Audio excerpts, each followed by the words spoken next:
Asrama polisi atau Aspol Perintis yang terletak di Jalan Veteran Selatan, Kecamatan Mamajang, Makassar, Sulawesi Selatan, dilalap api.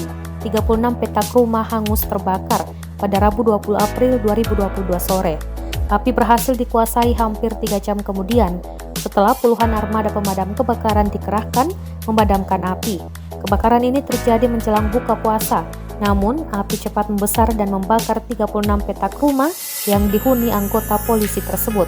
Dinas Pemadam Kebakaran Kota Makassar pun mengerahkan 23 armadanya dari berbagai posko untuk memadamkan api.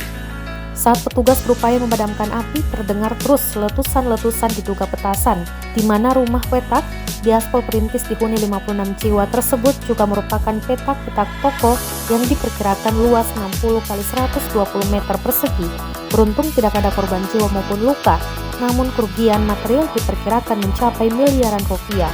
Danton Satuan Damkar Makassar, Andi Akbar Iksan, mengungkapkan berdasarkan keterangan warga setempat kebakaran bermula dari salah satu rumah karena bangunan rata-rata terbuat dari kayu sehingga api dengan cepat membesar.